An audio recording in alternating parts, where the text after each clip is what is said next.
ಒಂದು ವರ್ಷ ಅಲ್ಲ, 2 ವರ್ಷ ಅಲ್ಲ, 4000 ವರ್ಷಗಳ ಹಿಂದೆಯೇ ನಾಗರಿಕತೆ ಇತ್ತು. ನಮ್ಮ ಕರ್ನಾಟಕದಲ್ಲೇ ಸಿಕ್ತು 4000 ವರ್ಷದ ಹಿಂದೆಯೇ ನಾಗರಿಕತೆ ಇತ್ತು ಎಂಬುದು. ಇದು ಕನ್ನಡಿಗರು ಹೆಮ್ಮೆ ಪಡುವ ವಿಚಾರ ಅಂದ್ರೆ ಆಶ್ಚರ್ಯವಿಲ್ಲ.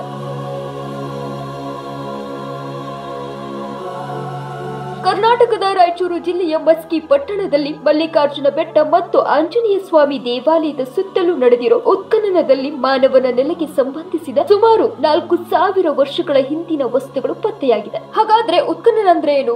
ಉತ್ಖನನ ಅಂದ್ರೆ ನೆಲವನ್ನ ಅಗೆದು ಏನನ್ನಾದರೂ ಹೊರತೆಗೆಯುವ ಕ್ರಿಯೆ. ಅಂದ್ರೆ ಆ ಉತ್ಖನನದ ಸಮಯದಲ್ಲೇ ನಮ್ಮ ಕರ್ನಾಟಕದಲ್ಲೇ ನಮ್ಮವರ ಜೀವನ ಶೈಲಿ ಅಜರಾಮರವಾಗಿ ನಿಂತಿತ್ತು. ಎಷ್ಟು ಹಿರಿಮೆಯ ಹೆಮ್ಮೆಯ ವಿಷಯ ಅಲ್ವಾ? ನೋಡಿ, ಮೌರ್ಯ ಸಾಮ್ರಾಜ್ಯದ ಚಕ್ರವರ್ತಿ ಅಶೋಕನ ಶಾಸನದ ಆವಿಷ್ಕಾರದ ಮೂಲಕ ರಾಯಚೂರು ಜಿಲ್ಲೆ ಖ್ಯಾತಿ ಪಡೆದುಕೊಂಡಿತ್ತು. ಇದೀಗ ಇದೇ ರಾಯಚೂರು ಜಿಲ್ಲೆ ಮಸ್ಕಿಯಲ್ಲಿ 4000 ವರ್ಷಗಳ ಹಿಂದೆಯೇ ಬೆಟ್ಟದ ಪ್ರದೇಶದಲ್ಲಿ ಜನವಸತಿ ಇತ್ತು ಎನ್ನುವುದರ ಬಗ್ಗೆ ಕುರುಹುಗಳು ಪತ್ತೆಯಾಗಿದೆ. ಇದರ ಮೂಲಕ ಮಸ್ಕಿಯನ್ನಷ್ಟೇ ಅಲ್ಲದೆ ಕರ್ನಾಟಕದ ನಾಗರಿಕತೆಯ ಇತಿಹಾಸವನ್ನ ಸಾವಿರಾರು ವರ್ಷಗಳ ಹಿಂದಕ್ಕೆ ಕರೆದುಕೊಂಡು ಹೋಗಿದೆ. ಇಲ್ಲಿ ಕೇಳಿ, ಕನ್ನಡಿಗರ ನಾಗರಿಕತ್ವ ರೋಮ್, ಗ್ರೀಕ್, ಚೈನೀಸ್, ಪರ್ಷಿಯನ್ನರ ಇತಿಹಾಸಕ್ಕಿಂತ ಶ್ರೇಷ್ಠ. ಹಾಗೆ ಕನ್ನಡಿಗರು ವಿಶ್ವದ ಅತಿ ಶ್ರೇಷ್ಠ ಜನಾಂಗ. ಕನ್ನಡಿಗರ ನಾಗರಿಕತ್ವಕ್ಕೆ ಯಾವುದು ಸರಿಸಾಟಿ ಇಲ್ಲ ಎಂಬುದನ್ನ ತೋರಿಸಿಕೊಟ್ಟಿದೆ. ನೋಡಿ, ಅಮೆರಿಕ, ಕೆನಡಾ, ಭಾರತದಿಂದ 20 ಜನ ಸಂಶೋಧಕರ ತಂಡ ಉತ್ಖನನ ಮಾಡಿದೆ. ಈ 20 ಸಂಶೋಧಕರ ತಂಡದಲ್ಲಿ ದೆಹಲಿ NCR ನ ಶಿವನಾಡರ್ ವಿಶ್ವವಿದ್ಯಾನಿಲಯದ ಹೇಮಂತ್ ಕಡಂಬಿ ಮತ್ತು ಅಮೆರಿಕದ ಸ್ಟ್ಯಾನ್ಫೋರ್ಡ್ ವಿಶ್ವವಿದ್ಯಾನಿಲಯದ ಪ್ರೊಫೆಸರ್ ಆಂಡ್ರೂ ಎಂ ಬಾಯರ್, ಹಾಗೆ ಕೆನಡಾದ ಮೇಕಗಿಲ್ ವಿಶ್ವವಿದ್ಯಾನಿಲಯದ ಡಾಕ್ಟರ್ ಪೀಟರ್ ಜಿ ಜೊಹಾನ್ಸನ್ ಸೇರಿದ್ದಾರೆ. ಅವರು ಕಳೆದ 3 ತಿಂಗಳಿನಿಂದ ಮಸ್ಕಿಯ ಸುತ್ತಮುತ್ತಲಿನ ಉತ್ಖನನದಲ್ಲಿ ತೊಡಗಿಸಿಕೊಂಡಿದ್ರಂತೆ.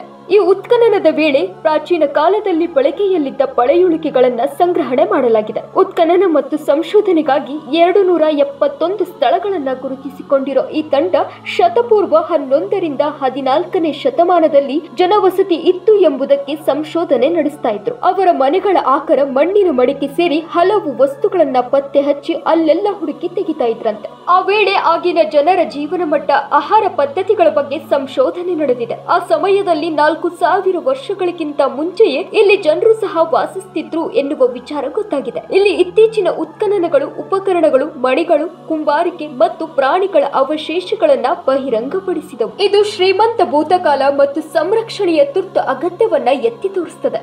ಅದೇನೇ ಆಗಿರ್ಲಿ, ನಮ್ಮ ನಾಗರಿಕತೆಯನ್ನ, ನಮ್ಮವರ ನಾಗರಿಕತೆಯ ಪರಂಪರೆಯನ್ನ ನಾವೆಲ್ಲ ಸಂಭ್ರಮಿಸಲೇಬೇಕು. 400 ವರ್ಷಗಳಲ್ಲ, 4000 ವರ್ಷಗಳ ನಾಗರಿಕತೆ ಸಿಕ್ಕಿರೋದು ಕರ್ನಾಟಕದ ಹೆಮ್ಮೆ. ಎಲ್ಲ ಕನ್ನಡಿಗರು ಆದಷ್ಟು ಶೇರ್ ಮಾಡಿ.